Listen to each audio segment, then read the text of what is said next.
Amén. Vamos a abrir, hermanos, la palabra del Señor en la carta a los Romanos, el capítulo número 8, que es el libro de la Biblia que estamos estudiando actualmente los días miércoles.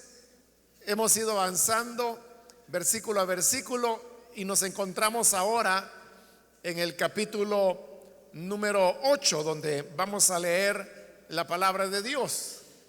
En la última oportunidad leímos hasta el versículo 11, pero por cuestiones del tiempo ya no nos fue posible cubrir todos los versículos, de manera que vamos a leer ahora el punto donde nos quedamos para así no pasar por alto ningún versículo. La palabra del Señor nos dice en Romanos capítulo 8, versículo número 9 en adelante: sin embargo, ustedes no viven según la naturaleza pecaminosa, sino según el Espíritu. Si es que el Espíritu de Dios vive en ustedes. Y si alguno no tiene el Espíritu de Cristo, no es de Cristo. Pero si Cristo está en ustedes, el cuerpo está muerto a causa del pecado, pero el Espíritu que está en ustedes es vida a causa de la justicia. Y si el Espíritu de aquel que levantó a Jesús de entre los muertos vive en ustedes,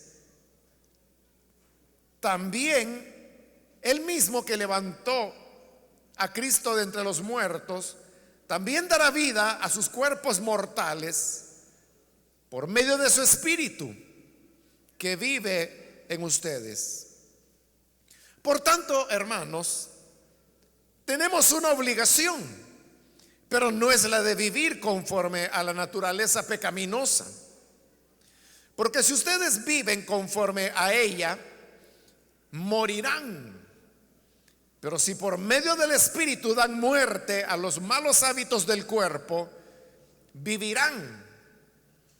Porque todos los que son guiados por el Espíritu de Dios son hijos de Dios. Y ustedes no recibieron un espíritu que de nuevo los esclavice al miedo, sino el Espíritu que los adopta como hijos y les permite clamar: Abba, Padre. El Espíritu mismo le asegura a nuestro espíritu que somos hijos de Dios. Y si somos hijos, somos herederos, herederos de Dios y coherederos con Cristo. Pues si ahora sufrimos con Él, también tendremos parte con Él en su gloria.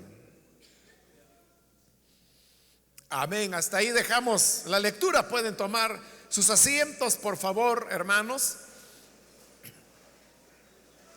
Este día seguimos adelante con este capítulo 8 de la carta a los Romanos, y como veíamos en las últimas oportunidades, Pablo está explicando cómo el creyente puede sobreponerse a ese conflicto que nos describió en el capítulo 7, cuando él hablaba que cuando él quería hacer lo bueno, terminaba haciendo lo malo, y lo malo que él no quería hacer era lo que terminaba haciendo.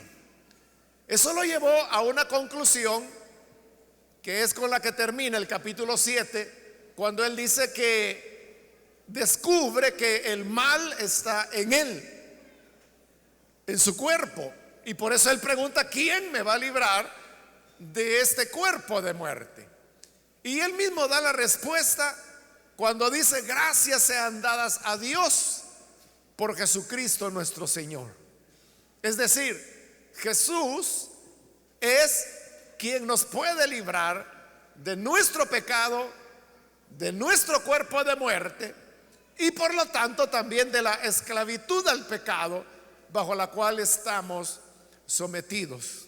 Así entramos al capítulo 8 y en este capítulo es donde él nos ha hablado de la ley del Espíritu, que como dijimos en la última oportunidad, Pablo ha hablado de 3 leyes, 2 de ellas las mencionó en el capítulo 7 y ahora acá en el capítulo 8 está mencionando la tercera.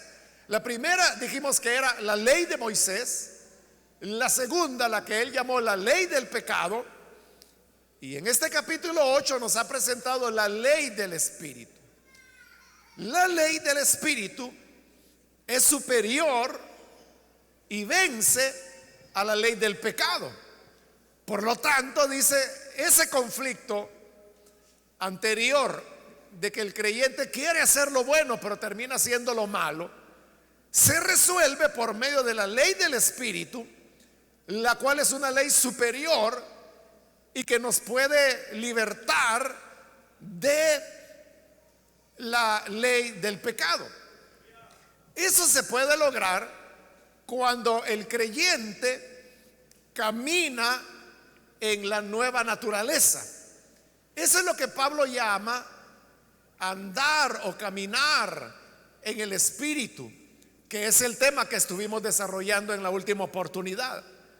Andar en el Espíritu no es otra cosa más que cuando el creyente hace depender su vida del Espíritu de Dios, es decir, de la ley del Espíritu de vida.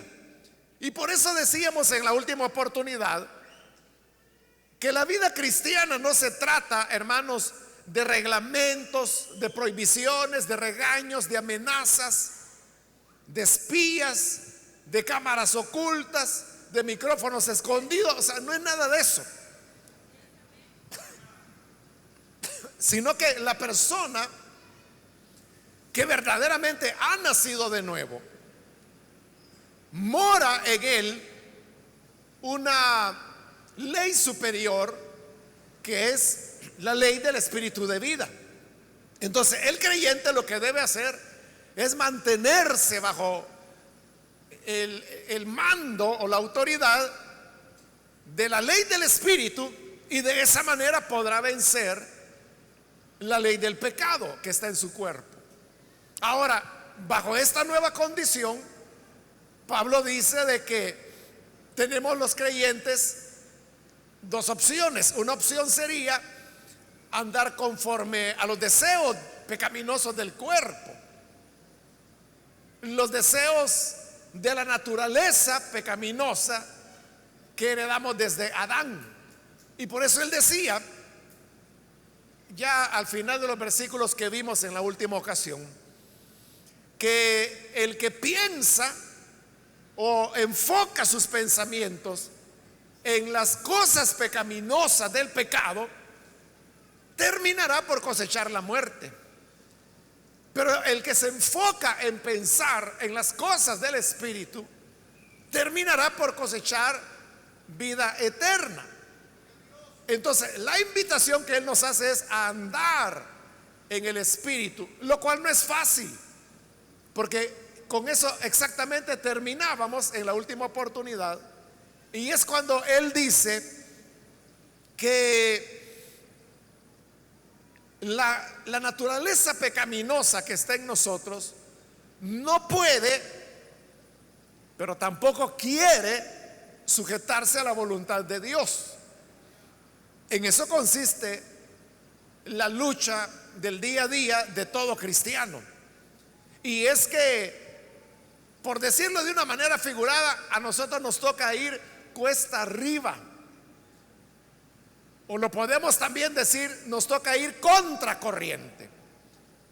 Porque las inclinaciones del pecado que moran en nosotros y que Pablo dice que están en nuestro cuerpo, nos impulsan a lo malo, y como él lo dice, no quiere y tampoco puede hacer la voluntad de Dios. Ante esa realidad, ahora viene la invitación que Él nos hace en este versículo 9, donde hemos iniciado la lectura, y que dice así: sin embargo, ustedes no viven según la naturaleza pecaminosa, sino según el Espíritu, si es que el Espíritu de Dios vive en ustedes. Ante el hecho que nuestra naturaleza pecaminosa no quiere ni puede hacer la voluntad de Dios, entonces dice Pablo, lo que tienen que hacer es vivir en el Espíritu. Ya que nosotros no podemos, entonces apoyémonos en el Espíritu de Dios. Dios no nos ha dado el Espíritu Santo solamente como un adorno o como una tradición que la gente puede decir es que es parte de ser cristiano el tener el Espíritu Santo en nosotros. Hay una razón por la cual el Espíritu Santo ha venido, y esa es que es el Espíritu Santo el que nos da la capacidad y la voluntad de hacer la voluntad de Dios. Y por eso es que dice: nosotros no vivimos según la naturaleza pecaminosa, sino según el Espíritu. Pero Él aclara: si es que el Espíritu de Dios vive en ustedes. Es decir, que la condición para poder vivir en el Espíritu es tener el Espíritu de Dios. Y aquí volvemos, hermanos, al tema que es el que Pablo ha estado desarrollando. Entonces significa que la clave y la única manera que el ser humano tiene para poder vivir la vida cristiana es teniendo el Espíritu Santo, para poder depender de Él y de esa manera andar en el Espíritu. Entonces vea, vuelvo a lo mismo, no se trata de religiones, no se trata de reglamentos, no se trata de regaños, no se trata de amenazas, no se trata de andar vigilando a los hermanos para ver qué hacen, qué comen, a dónde van. La clave en todo esto es que el Espíritu de Dios esté con nosotros, porque no hay otra manera de vivir la vida cristiana.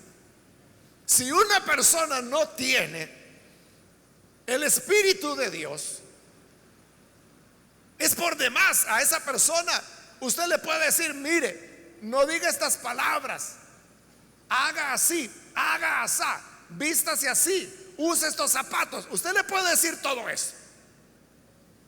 Y si la persona le tiene algún respeto o algún temor, porque usted es bravo, entonces la persona lo va a hacer, pero lo hará porque usted se lo está pidiendo. En el momento en que usted no esté, esa persona será quien verdaderamente es. Entonces, lo que debemos hacer nosotros es enfatizar el tema que cada persona tiene que tener una experiencia de nuevo nacimiento. Cada persona tiene que tener la morada del Espíritu Santo, porque es solo el Espíritu, la presencia del Espíritu en nosotros, la que nos permitirá andar en el Espíritu. Por eso dice él: ustedes no andan conforme a la carne, andan conforme al Espíritu. Pero aclara: si es que el Espíritu de Dios está en ustedes. Si el Espíritu de Dios no está en la persona, usted puede amenazarlo, agarrarlo a tablazos, agarrarlo a torturarlo, a golpearlo, lo que usted quiera, y esa persona siempre volverá a hacer lo indebido. Por el contrario, cuando una persona tiene el Espíritu Santo morando en su vida, esa persona podrá hacer que esté en lo público, podrá ser que esté en lo privado, podrá ser que está donde nadie le conoce, siempre llevará una vida de rectitud y de pureza delante de Dios. Hace años, hermano, yo recuerdo un hermano, él tenía 2 hijas adolescentes. Entonces la cuestión es que ellas tenían que ir ya, creo que era bachillerato.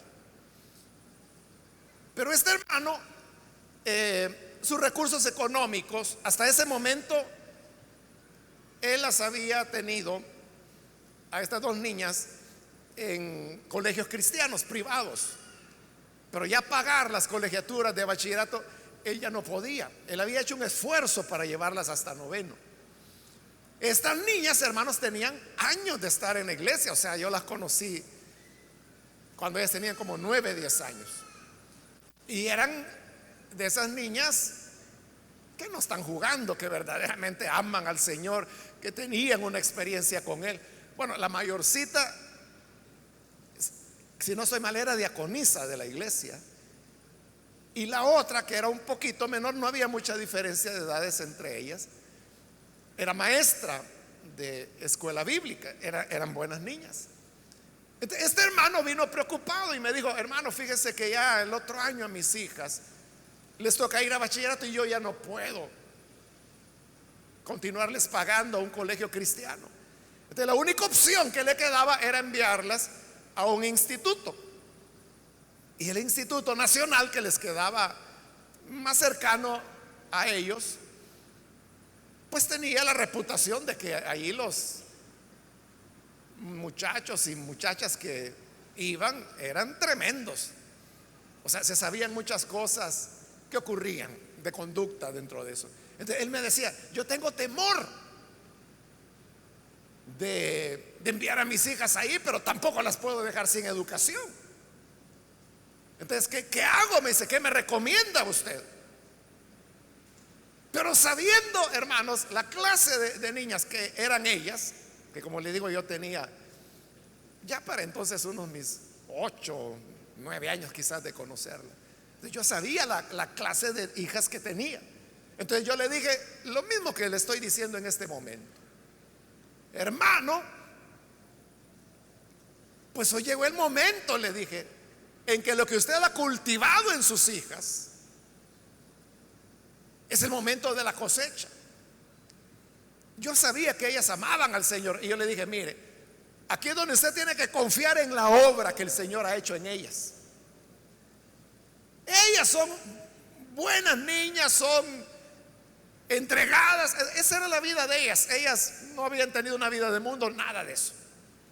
Entonces le dije: confíe en que el Espíritu de Dios las va a guardar en todos estos años.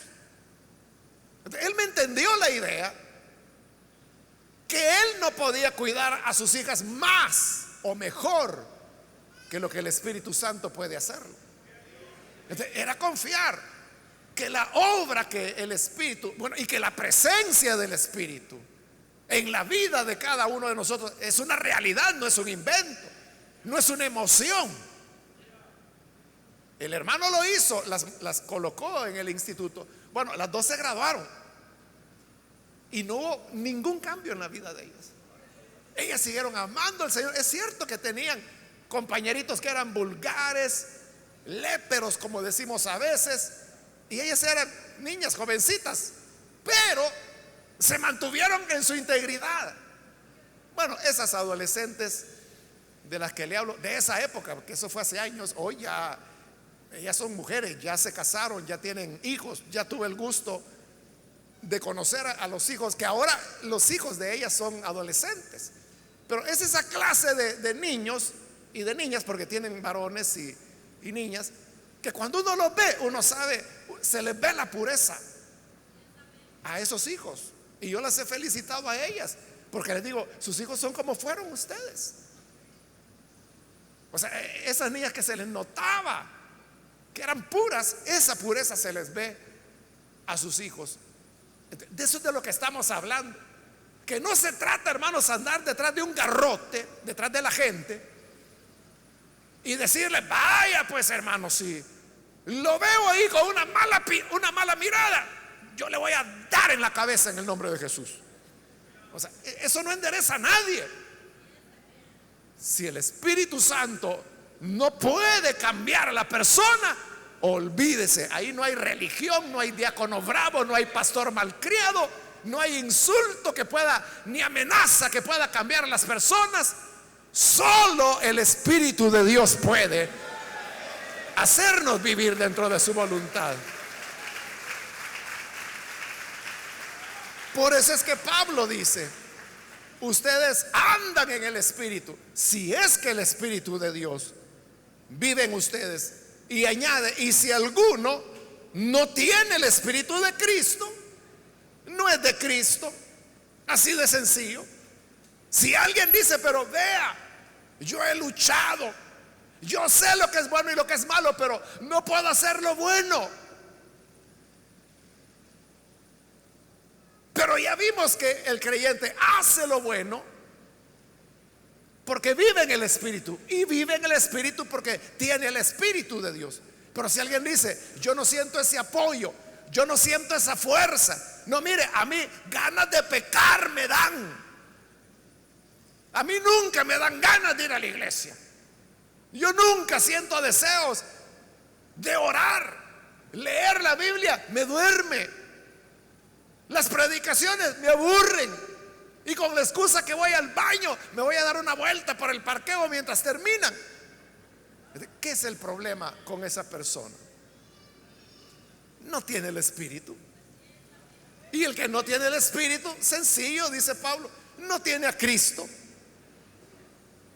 Entonces, cuando una persona no tiene el Espíritu, no tiene a Cristo. Y si no tiene a Cristo, no hay nada que podamos hacer con esa persona, excepto evangelizarla para que crea en Jesús. Y creyendo en Jesús tenga el Espíritu. Y teniendo el Espíritu pueda andar en el Espíritu.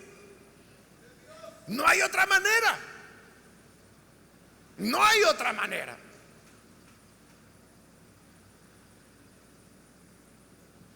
Nuestra lucha entonces, hermanos, no es religiosa, sino que nuestra batalla tiene que centrarse en lo verdaderamente esencial e importante.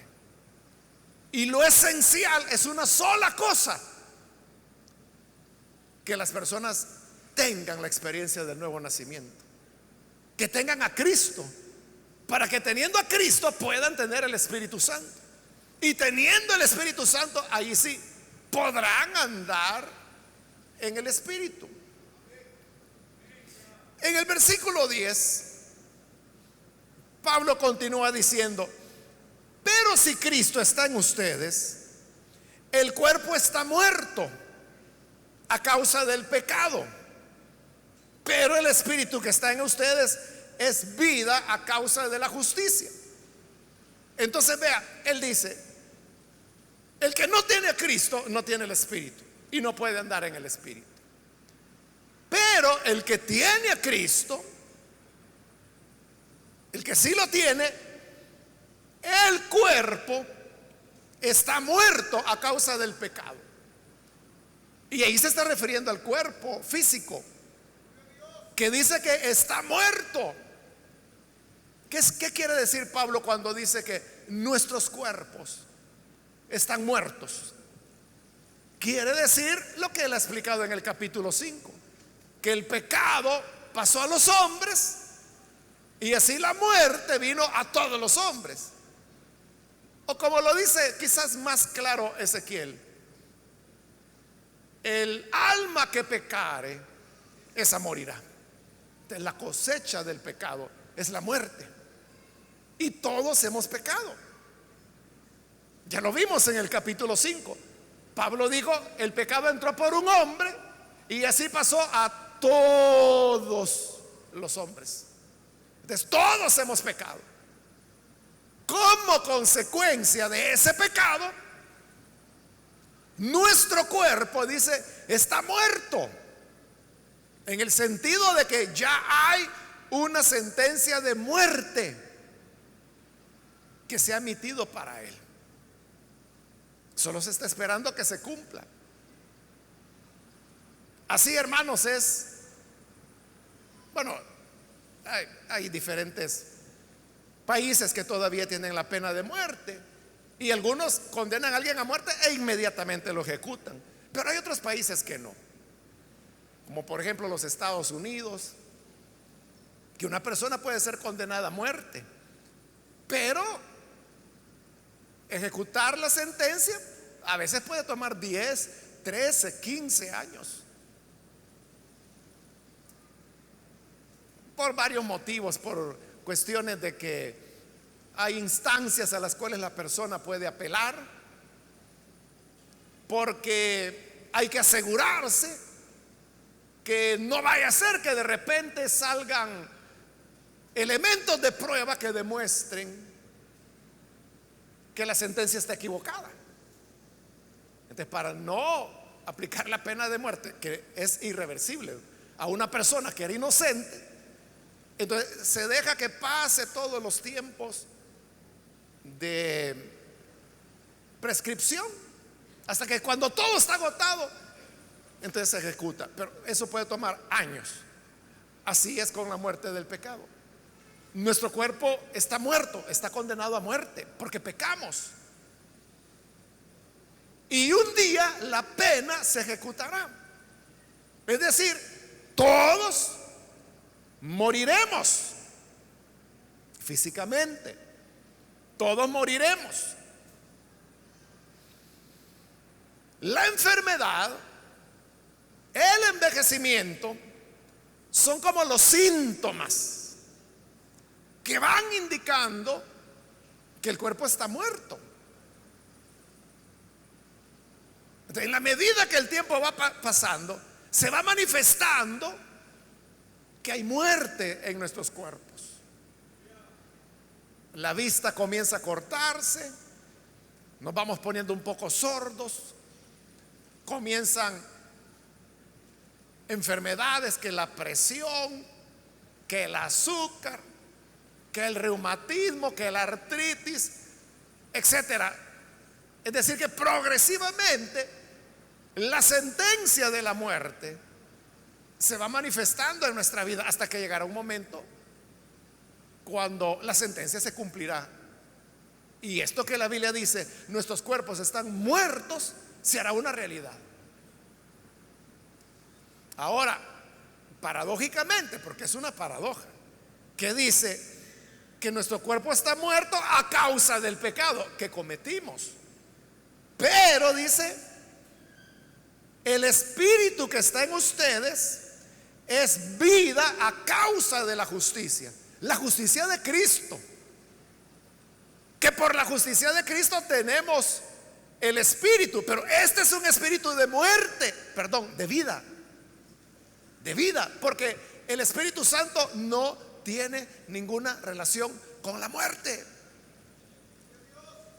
Entonces, mire qué paradoja o contradicción, como usted quiera llamarle. Nuestros cuerpos están muertos, pero estos cuerpos muertos son el templo del Espíritu de vida. Entonces, ¿cómo es eso de que en nosotros mora la vida, pero mora dentro de un cuerpo muerto y que va a la muerte? Es una contradicción, ¿verdad? Que dentro de la muerte está la vida. Allá en 2 de Corintios, Pablo dice, ahí él se refiere al tema del evangelio, y dice que el evangelio es como un tesoro, dice, que lo tenemos en vasijas de barro. Las vasijas de barro es el ser humano, el cuerpo humano. Así, tomando esas palabras de Pablo, esta vasija de barro que es nuestro cuerpo y que está muerto y que va camino a la muerte, tiene adentro un tesoro, y es el Espíritu. Y el Espíritu Santo es un espíritu de vida, y la tenemos por la justicia de Cristo. Entonces dice el versículo 11: si el espíritu de aquel que levantó a Jesús de entre los muertos vive en ustedes, el mismo que levantó a Cristo de entre los muertos también dará vida a sus cuerpos mortales por medio de su espíritu que vive en nosotros. Entonces, esa paradoja de la cual le hablaba, que en un cuerpo que Pablo afirma que está muerto, mora el espíritu de vida. Esa paradoja es una garantía, se convierte en una garantía. ¿Garantía de qué? De la resurrección. ¿Cuántos creen que un día se van a levantar de la tumba, que van a resucitar? Y si yo le pregunto, ¿qué le garantiza eso? ¿Qué le garantiza que se va a levantar de la tumba? ¿Cuál es su seguridad? ¿Qué es lo que, la prueba, digamos, que va a resucitar? Nunca hemos visto a nadie resucitar. Nunca hemos visto a los creyentes del siglo primero, segundo, quinto, décimo, decimosexto o del siglo pasado. Nunca los hemos visto resucitar. Pero Pablo dice que la garantía que tenemos de la resurrección es el Espíritu de Dios que mora en nosotros. ¿Cómo sé yo que voy a resucitar? Porque tengo el espíritu de vida. Y dice Pablo, ese espíritu que tú recibiste el día que creíste en Jesús, el día que usted creyó en Jesús, el Espíritu de Dios vino a morar en ti. Y nunca se va a ir, a estar ahí para siempre, por la eternidad. Nunca se va a ir. El Espíritu Santo puede ser contristado por nuestros pecados, pero no se va a ir. Estará ahí. Es más, es el Espíritu el que nos va a hacer conciencia que pecamos y va a producir en nosotros tanto el querer como el hacer un reconcilio para ponernos en paz con Dios. Ese espíritu que cada uno tenemos, ese espíritu que tú tienes morando dentro de tu cuerpo muerto, condenado a la muerte, ese espíritu es exactamente el mismísimo espíritu que resucitó a Jesús de entre los muertos. Por eso dice, así como ese espíritu lo resucitó a él, nos resucitará a nosotros.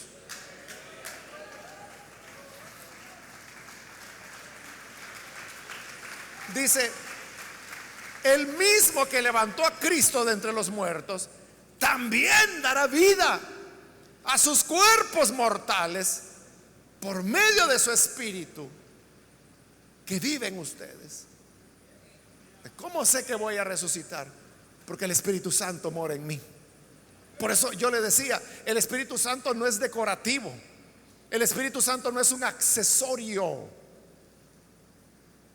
que dicen que tiene el creyente, y que el creyente pues afirma que tiene el Espíritu, así dice, pero no es un decir por decir. La morada del Espíritu en nuestras vidas, en nosotros, en nuestro cuerpo, es la única manera como vivimos, como podemos vivir, agradando a Dios en rectitud, en justicia, en amor, en verdad, en luz, como lo dice el Evangelio de Juan. Pero ese Espíritu es la garantía de nuestra resurrección. Si tenemos el Espíritu, resucitaremos.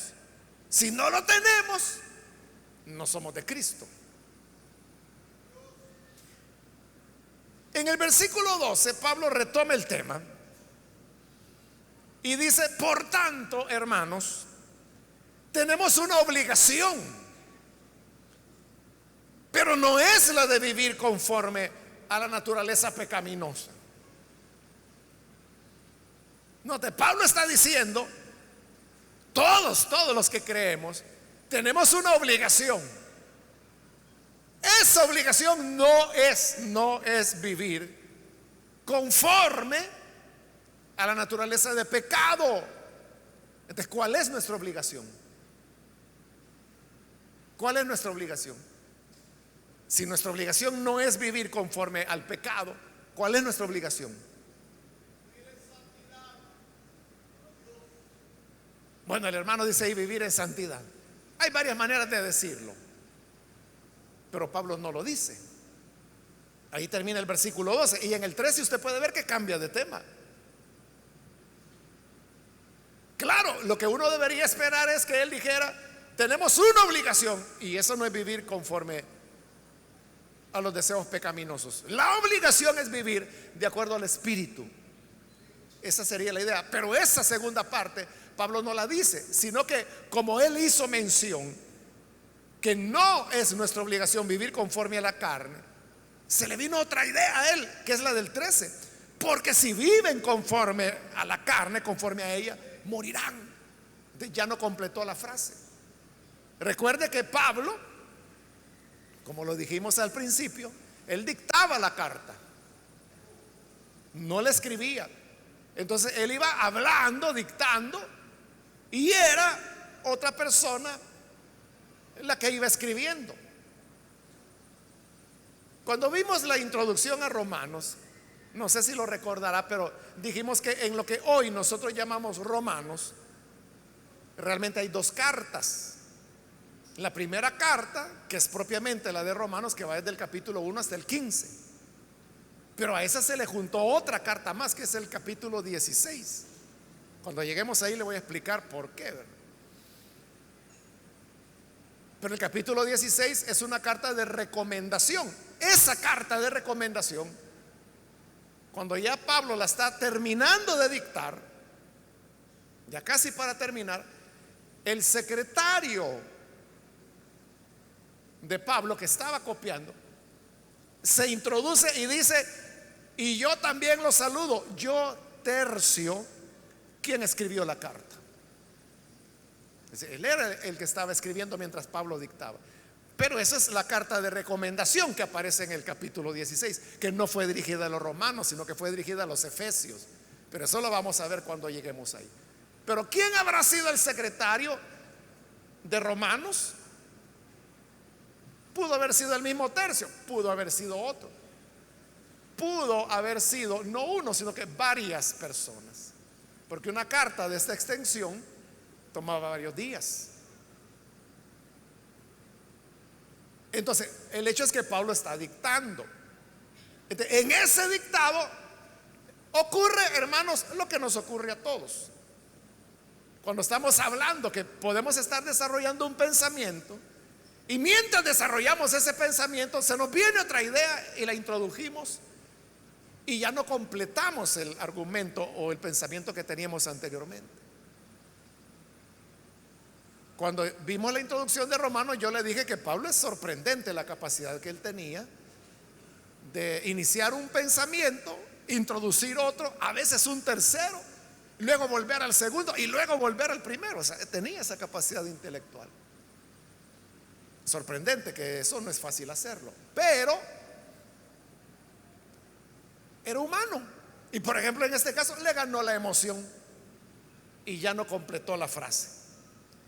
Pero claro, la lógica nos dice que el complemento era que no tenemos la obligación de vivir conforme al pecado, sino que conforme al Espíritu. Esa es completando ya el pensamiento que él comenzó a dictar y que no terminó. ¿Por qué? Porque en el 13 introduce otro pensamiento, porque como él habló de que no tenemos que obedecer a la carne, introduce en el 13, porque si viven conforme a ella, es decir, conforme a la naturaleza pecaminosa, morirán.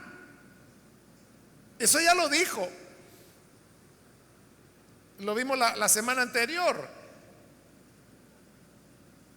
en el versículo 6, que el que anda conforme a la mentalidad de la naturaleza pecaminosa va a morir. Hoy lo está repitiendo, está advirtiendo que no debemos vivir conforme a la naturaleza pecaminosa. Pero dice, siempre estoy en el versículo 13, si por medio del Espíritu dan muerte a los malos hábitos del cuerpo, vivirán. Entonces, esta es una batalla, hermanos, de vida o muerte. Si usted vive de acuerdo a los impulsos pecaminosos, esos impulsos pecaminosos lo van a matar. Pero si por el Espíritu usted mata los impulsos pecaminosos, entonces vivirá. Por eso le digo, aquí o mata o lo matan. O mata sus impulsos pecaminosos para vivir, o cede a los impulsos pecaminosos y ellos lo van a matar. Morirá. Y ahí es espiritualmente. Entonces, ¿cuál es la clave para vivir la vida cristiana? ¿O cuál es la clave de la santidad? ¿Cómo podemos ser santos, agradables a Dios? Solo hay una manera, y es dependiendo del Espíritu de Dios. Dejarnos guiar y controlar por el Espíritu de Dios y no ceder, negarnos, hermanos, a acceder a las invitaciones y tentaciones de los deseos pecaminosos que moran en nosotros y que van a morar en nosotros hasta el día de la glorificación.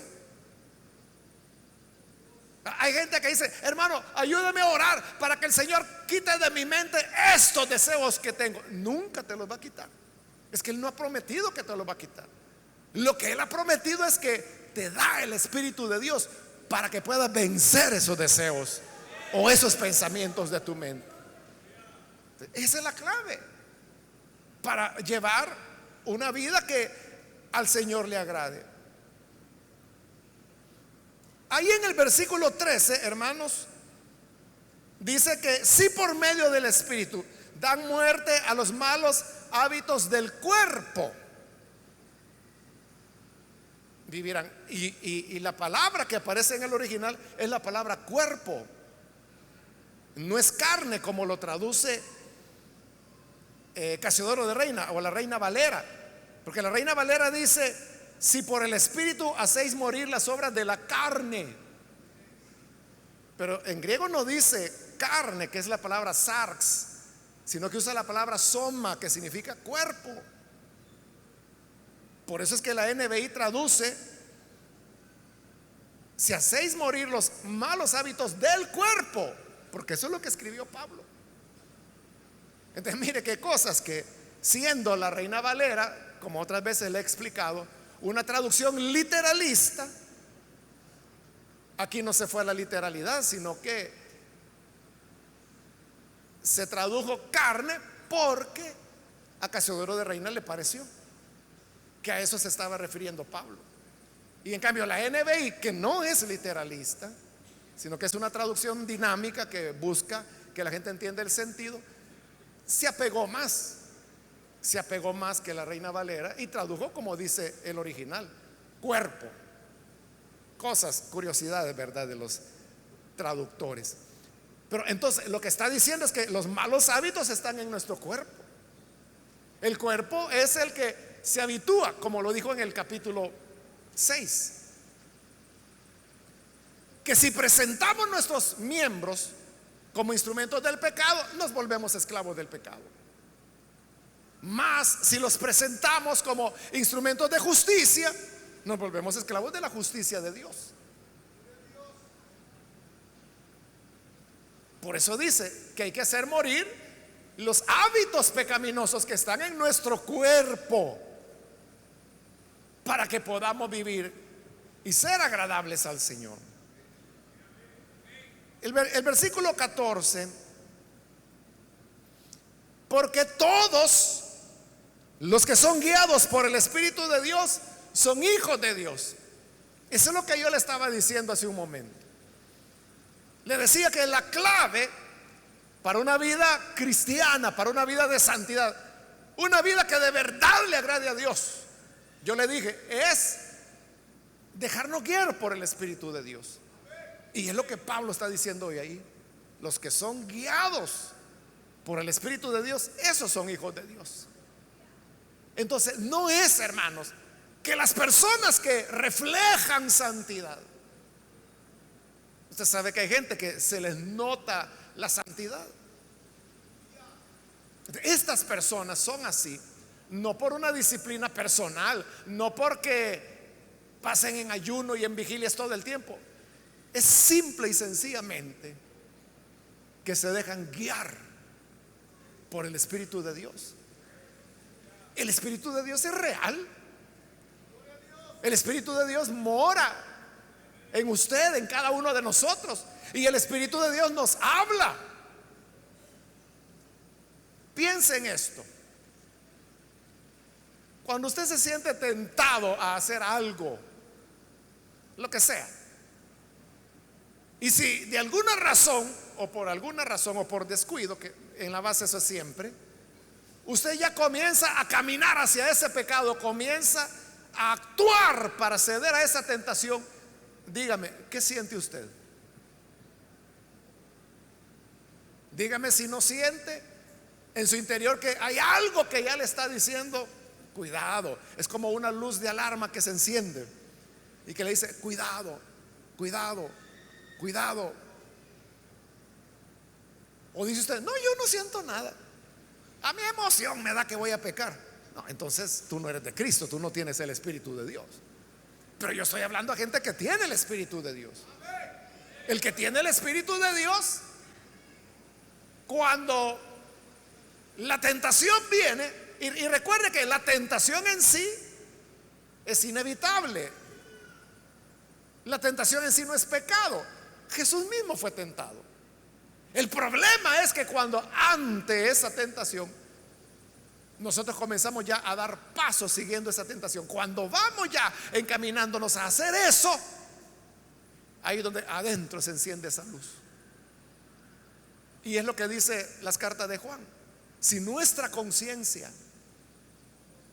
nos redarguye, ya nos está haciendo sentir mal, ¿cuánto más Dios? O sea, si la conciencia, que es el espíritu humano con el cual el Espíritu de Dios se conecta, ya nos hace sentir mal, necios seríamos de seguir por ese camino donde el Espíritu ya nos está diciendo, vas mal. Allá en mis primeros meses de conversión, yo recuerdo un hermano joven que, como éramos muy amigos, él me contó de un fracaso espiritual que él había tenido. Él era creyente, cuando yo llegué a la iglesia él ya estaba ahí, ya predicaba él. Había crecido mucho más en el Señor, yo era recién convertido. Y él me contó de una situación en la cual él cometió un pecado. Y quizás nunca voy a olvidar las palabras de él cuando él me dijo, yo sabía que era malo, pero yo fui el que sabía que era malo, pero siguió dando los pasos hasta que llegó el momento en que cometió el pecado. Cuando cometió el pecado, él me dijo, yo sentí claramente, me dice, cuando ese favor, esa presencia de Dios se retiró de mí. Y ahí es donde él se sintió mal, se sintió hundido. Claro, él terminó reconciliándose. Eso que él contó es lo que Pablo llama ser guiados por el Espíritu. El Espíritu es el que nos dirá, nos dirigirá hacia lo que es bueno, hacia lo que es malo. Cuando algo es malo, quizás ni nosotros, hermanos, quizás ni nosotros sabemos que esa es una trampa, pero ya el Espíritu de Dios, que sí lo sabe todo, nos está advirtiendo, no, cuidado. Simplemente tenemos que dejarnos guiar por el Espíritu. El problema es que el Espíritu nos está guiando y nos está diciendo, vas mal, apártate, no sigas por ahí. no te metas que estás entrando en la boca del león. No le hacemos caso al Espíritu, sino que seguimos. Entonces, la clave para vivir el cristianismo es lo que está diciendo Pablo ahí. Los que son guiados por el Espíritu de Dios, esos son los hijos de Dios. Si usted me pregunta, mire, pero por allá yo conocí un evangélico que iba a la iglesia, era cucaracha de iglesia, pero era un sinvergüenza, era un pícaro. Bueno, entonces ese era un religioso, era un evangélico, era una cucaracha de iglesia, como dice usted. Pero hijo de Dios, no. Porque ¿quiénes son los hijos de Dios? Los que son guiados por el Espíritu de Dios. Esa es la clave.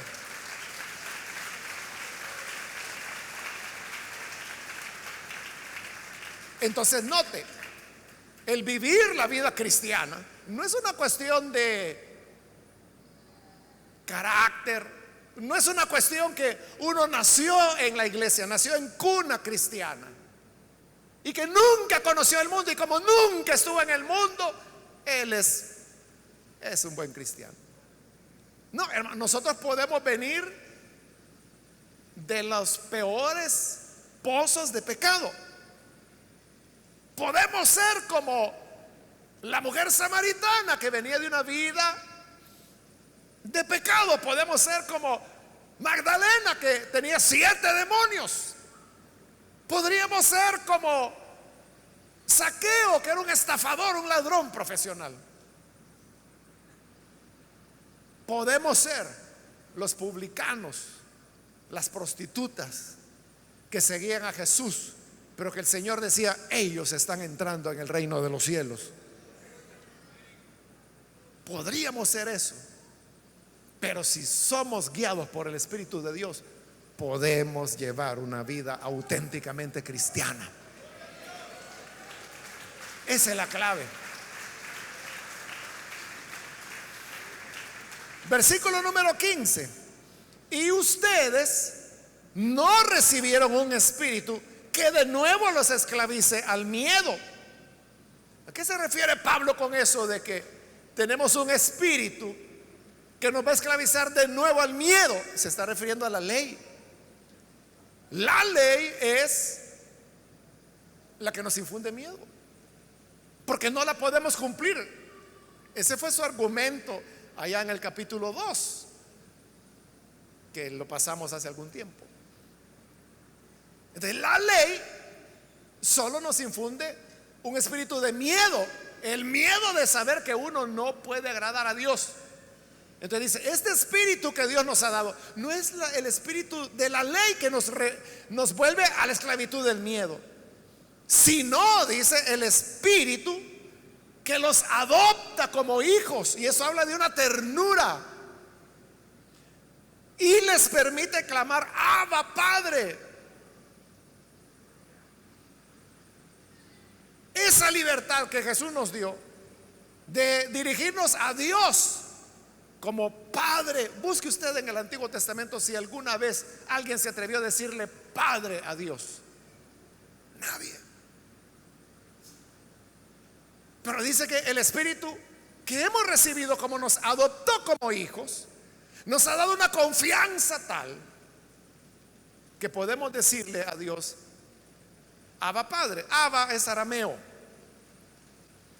y era la palabra, significa lo mismo, padre, pero era una palabra mucho más doméstica, que se utilizaba muy poco, pero se utilizaba de los hijos hacia los padres, y era una expresión de cariño, de confianza.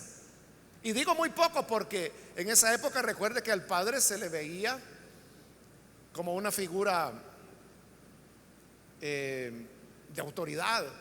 Era muy respetada la imagen del padre o del patriarca. Entonces no todos los hijos se atrevían a decirle al padre Abba, que significa padre, pero como le digo, de una manera más de confianza. No es exacto, pero vendría a ser el equivalente en nuestro país, por ejemplo, cuando al papá el hijo le dice papi. Entonces, eso implica cariño, implica confianza. Pero cuando ella habla con las otras personas no dice mi papi tal cosa, sino que dice mi papá tal cosa. Entonces hay una diferencia entre papá, que es el trato formal, y papi, que es en la intimidad del hogar. Eso era Abba. Entonces el espíritu que hemos recibido no es un espíritu de miedo como el que había bajo la ley, sino que es un espíritu de confianza, en donde podemos venir delante de nuestro Padre Dios y depender de Él, siendo guiados por el Espíritu de Dios. Versículo 16: el mismo Espíritu les asegura a nuestro espíritu que somos hijos de Dios. Entonces, así como el Espíritu es la garantía de una vida recta, así como el Espíritu es la garantía de la resurrección, así como el Espíritu es la garantía de ser guiados, así hoy el Espíritu es la garantía que somos hijos de Dios. ¿Cómo puedo saber yo que soy hijo de Dios? ¿Cómo puede saber usted que es hijo de Dios? Por el Espíritu de Dios. El Espíritu da testimonio a nuestro espíritu, a nuestra conciencia. Es que el que es hijo de Dios lo sabe. Lo sabe. Y termino con el versículo 17. Y si somos hijos, entonces significa que somos herederos también de Dios, porque somos hijos de Él. Él nos va a dejar una herencia. Herederos de Dios y coherederos con Cristo, porque Cristo también es hijo de Dios. Él heredará, nosotros vamos a heredar con Él. Por eso somos coherederos. Pues si ahora sufrimos con Él, también tendremos parte con Él en su gloria. Así que adelante, hermanos. Esta es la clave: ser guiados por el Espíritu de Dios, andar en el Espíritu. Y si hoy sufrimos con Cristo, también participaremos de su gloria en su venida, porque somos coherederos con Él.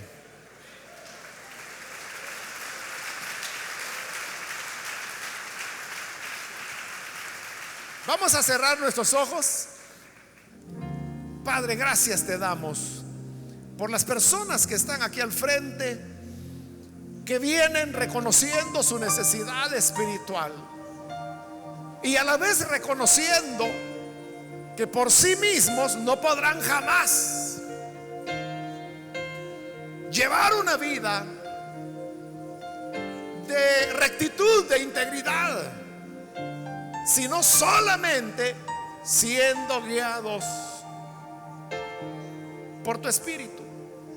Les pongo, Padre, en tus manos para que les puedas alcanzar, les puedas transformar, y que sus vidas, Señor, puedan ser habitadas por tu Espíritu, y que en estos cuerpos de muerte nuestros el Espíritu de vida venga a morar. Garantía de nuestra resurrección, garantía de nuestra guía, de nuestra luz. Gracias te damos, Señor, por cada persona, y ayúdanos a todos tus hijos, a todo tu pueblo. Auxílianos para que todos vivamos siendo guiados por el Espíritu de Dios, y así actuar verdaderamente como hijos tuyos. Por Jesucristo nuestro Salvador lo pedimos.